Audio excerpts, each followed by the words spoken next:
Well, hey everybody, it's your good buddy 650 Eve here, and yet another beautiful day in the gorgeous Cleveland area. So I'm going to give you an update of the motorcycles that are currently in the garage and what is going on right now outside the house in the lawn. If you're new to the channel, hit the subscribe button. If you're already a subscriber, tap that bell and you'll get notified when I upload new content. So not all of the bikes are still present in the garage, and when I get all of them in here, I will do a complete motorcycle update video showing you the current bikes and all that cool stuff. What is not here is the Panigale V4R. It is getting, you guys are going to love this, it's getting returned to stock length. So the stock swinging arm is getting put back onto the motorcycle, and that's going to be a super awesome machine once that is done. I sold my 2019 Aprilia RSV4 1100 factory to our good buddy Adrian in the Cleveland area. He's loving that bike, riding it, making use out of it, and I'm expected to take delivery of a 2021 all-new RSV4 factory here real soon, but it's not here yet. You see the Busas right there, still stock, but not for long. The super fast Kawasaki Ninja H2, the HP4 R1M. This is our 2021 black S1000RR that we're using for next season of the new bike build series. This is going to be our 10th season of the build series, so that means this machine is going to be done up like no other motorcycle in history. Lots of parts never used before on a motorcycle are going to be bestowed onto this sick beast. But before we can start working on that, we have to offer these two bikes, the 2021 ZX-10R, or the 2021 Honda CBR 1000 RRR Fireblade SP. One lucky person will have the option to pick between those two motorcycles and select one for his or herself. The one that they don't pick will become part of my motorcycle collection. And I can suspect that it's going to be the ZX-10 that's going to remain here with me, because usually when folks win the new bike build series, they always pick the most expensive motorcycle, the fastest one and all that. And the Honda's the fastest because it has a flashed ECU, and it's also the most expensive. The Z still unflashed as of today, although our good friends at Brand Tuning are working on an ECU flash for this beast. Not happening just yet. Then we have the M1000RR next to that, and then we have the 1199 Panigale, which has a 1299S engine installed, my kid's PW50, the Zuma 125, and one of the best bikes ever produced, the BMW R1250 GS Adventure HP model. That is just an awesome, awesome machine. So those are the bikes, and I'll give you a full garage tour, start the bikes up and all that stuff once the V4R is back. But in the yard, we are finally getting our grass put in here real soon. But before they can put the grass in, they are installing an irrigation system, which is a fancy word for a sprinkler system. So everywhere you see these white flags is going to be a sprinkler head that is going to dispense H2O onto the yard to help the grass grow and to keep it luscious and green once the grass has grown. So I thought it was cool when these guys were installing the system. You know, I thought you would be interested to see how they actually do this. But they basically take a machine, a trenching machine, and they put hoses leading up to all of these sprinkler heads. So this one's at the end of the property. Oh, they already got the head in. So here's the head. These guys are fast. They got the sprinkler head in, which means that they have the piping already put in. That's pretty cool.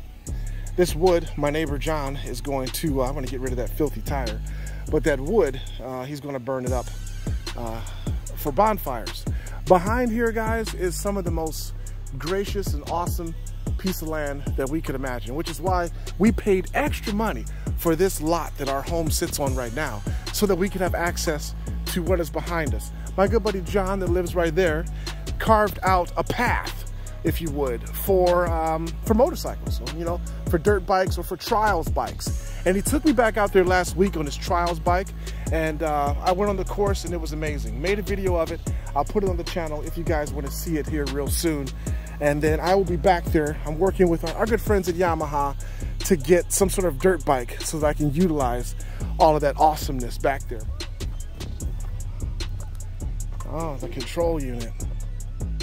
Looks pretty complicated. Complicated but cool.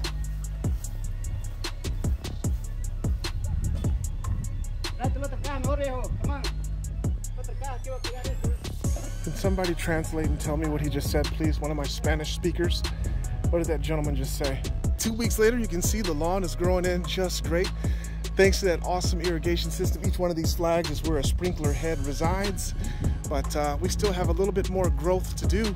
And then this lawn is going to look absolutely great. Our last home had an irrigation system, so we know that they are worth their weight because of what they do to help promote lawn growth. I mean, this is July, and without an irrigation system here, wow, it wouldn't be pretty. As you can see, the Hayabusa is what we're talked about today. And it has its first mod done. Thanks to my good buddy MotoRich. He used existing parts to install a license plate bracket onto this fantastic bike. A link to his full video on how he did that is in the description. He did a great job. This thing costs no money to do, and it looks great. Has the plate tucked just how I like it. Now, obviously, folks, there's going to be some aftermarket company that will come up with maybe a slightly cleaner license plate bracket, and something that will use the OEM license plate light as well, because we're not using that right now. But until that happens, this looks absolutely great in my opinion. And so does the lawn, even the backyard. It's looking magnificent. But let me show you how easy it is for you to use that irrigation system. We have it set to automatically run twice a day. But if you wanted to manually run it, you can go over here to manual station, and then I'm gonna let station 2. We'll try that. Press and hold, and now it says that it has started station 2, which is up here in the front.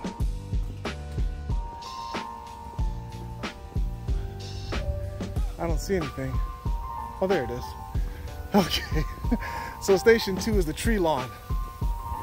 And that's just how easy it is to get the lawn watered. Totally great.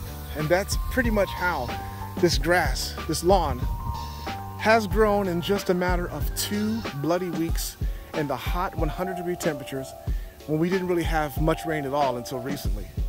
That's outstanding. I wonder what my 0 to 60 times are.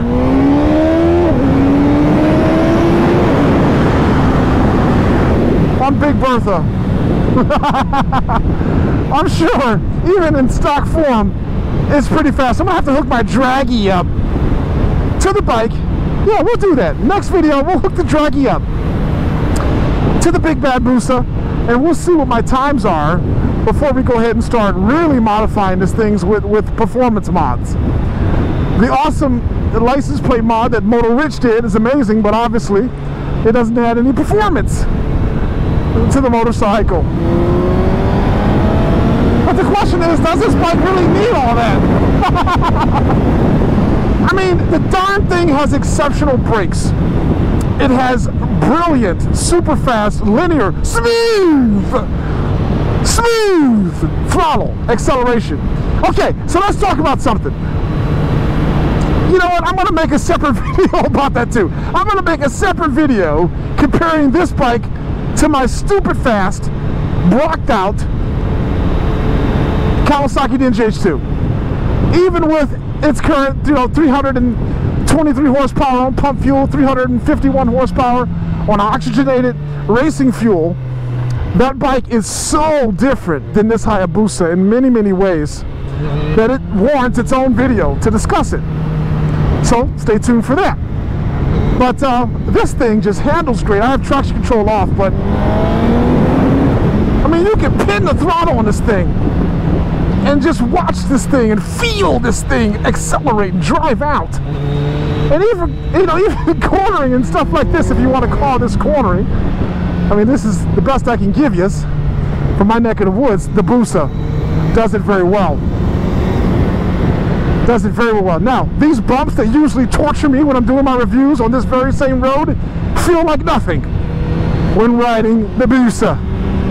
Wow, it's partially because of the super thick rider seat and the suspension just sucks, absorbs it.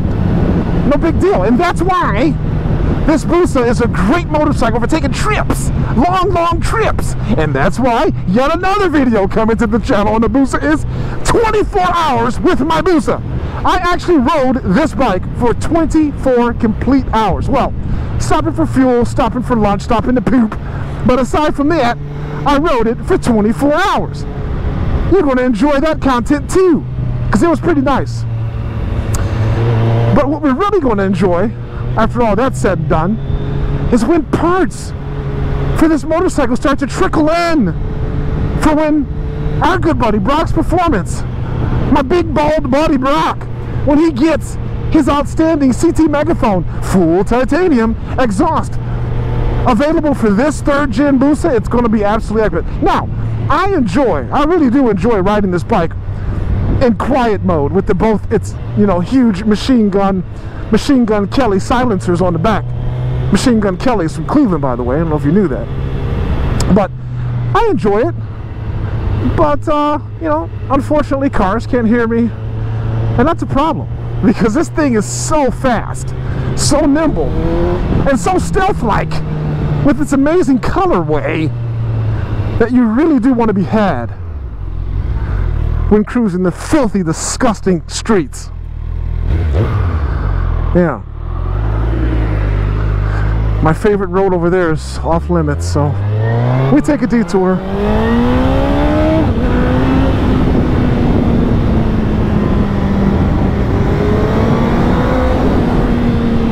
On Big Bertha, the big bad 2022 Suzuki Hayabusa. So, we got some awesome racing coming up soon. I'm finally going to hook up and race my good buddy Josty. I made some videos calling him out a while ago. We were in Atlanta. We couldn't race because of rain. Believe it or not, I was actually going to race him in Atlanta. But it started to rain. So then there was a bit of controversy because, then we weren't going to race.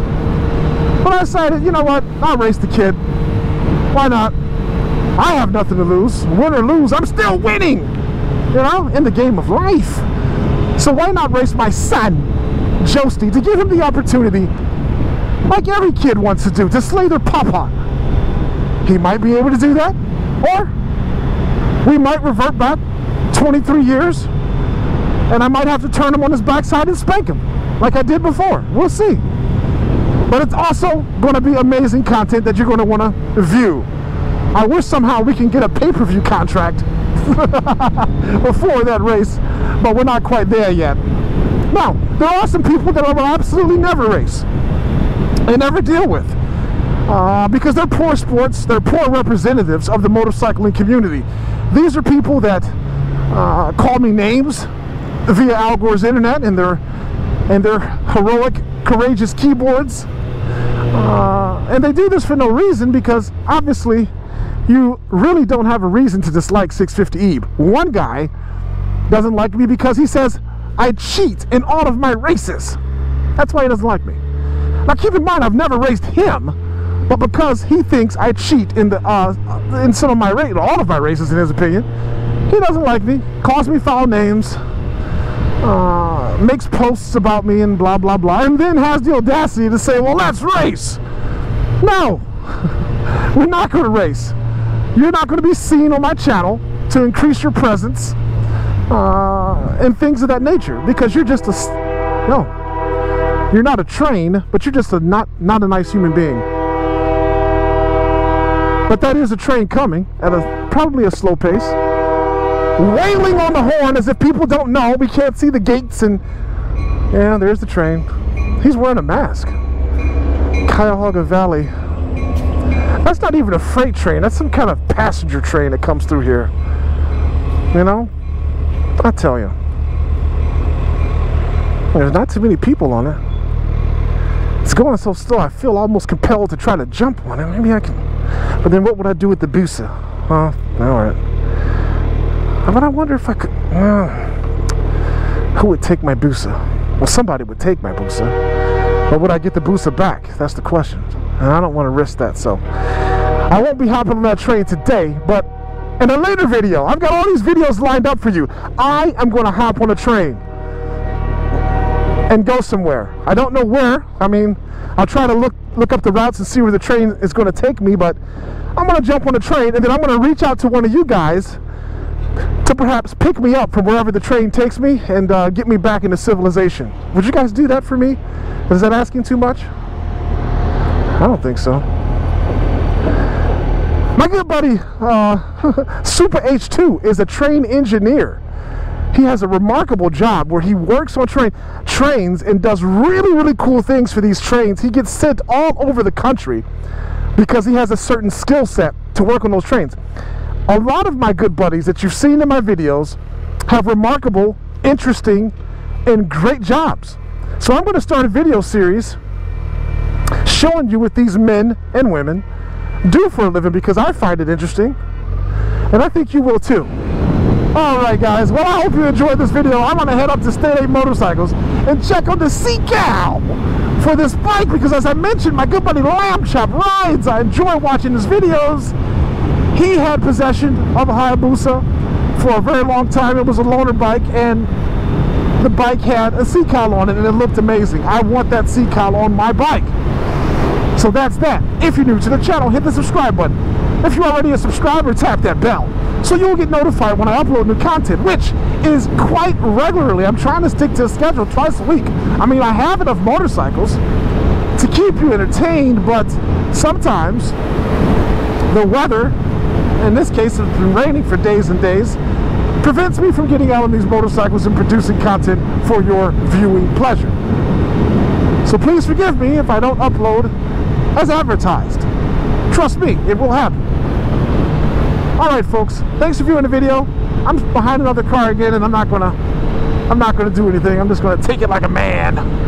Thanks for viewing. We'll catch you next time on the 650E YouTube channel.